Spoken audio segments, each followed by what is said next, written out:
Welcome back to my channel. হাজির হয়ে গেলাম নতুন আরেকটি রান্নার ভিডিও নিয়ে।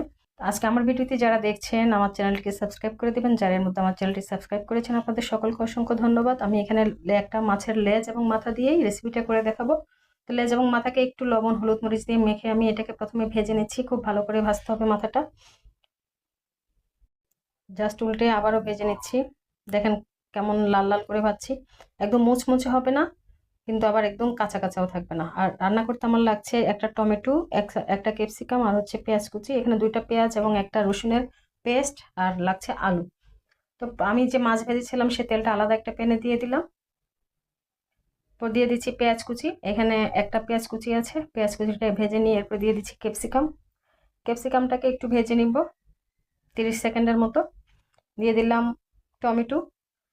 টমেটোটাকেও 30 সেকেন্ডের মতো ভাজছি। এরপর দিয়ে দিচ্ছি পেঁয়াজ রসুনের যে পেস্টটা করেছিলাম আমি, পুরোটাই এর মধ্যে দিয়ে দিচ্ছি। এটাকে একটু কষে নিচ্ছি, 30 সেকেন্ডের মতোই কষাচ্ছি। এতে প্রায় ভাজা ভাজা হয়ে আসছে।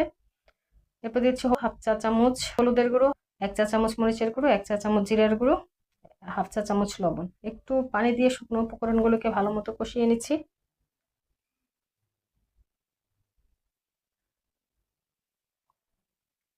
একটু ভালো করে কষাবো হলুদ মরিচের গন্ধটা যাওয়া পর্যন্ত। এরপরে ভেজে নেওয়া মাছগুলো কিন্তু আমি আগে দিয়ে দিচ্ছি। মাছটা দিয়ে মাছের মাথাটাকে কিন্তু ভেঙে দেওয়ার চেষ্টা করছি, যতটুকু পারছি ভেঙে নিচ্ছি। এরপর রান্না হওয়ার পর কিন্তু এমনিতে আরো ভেঙে যাবে। তো মশলার সাথে আমি মাছের মাথা এবং লেজটাকে খুব ভালো মতো কষিয়ে নিলাম। এরপরে যে আলুগুলো কেটে নিয়েছিলাম ওগুলো দিয়ে দিলাম। এখানে 3টা আলু কেটেছি। আলুগুলোকে একটু চিকন চিকন করে লম্বা লম্বা করে কেটেছি। আপনারা আপনাদের পছন্দ মতো কেটে নিতে পারেন। আলু সহ মশলাগুলোকে একদম মাছ মাথা সহ খুব ভালো মতো কষিয়ে নিলাম। এরপরে হাফ কাপ পানি দিয়ে আমি এটাকে ঢেকে আবারও কষাবো। কষানোটা হচ্ছে আমার আলুটা সিদ্ধ হয়ে যাবে, প্লাস যে মশলাগুলো আছে ভালো মতো আলুর সাথে এবং মাছের সাথে মিশবে। এজন্য আমি অল্প পানি দিয়ে প্রথমে কষিয়ে নিলাম। আমার মাছের তরকারিটা প্রায় কষানো হয়ে গিয়েছে। খুব ভালো মতোই কষানো হয়েছে, একদম দেখেন নিচ থেকে লেগে লেগে আসতেছে এবং তেল আলাদা আলাদা হয়েছে। তো মশলা তেল যেহেতু আলাদা হয়ে গেছে, এটা কষানো কমপ্লিট। এখন আমি দিয়ে দিচ্ছি ঝোল, যেহেতু আমি ঝোল রান্না করব মাছের মাথা লেজ দিয়ে।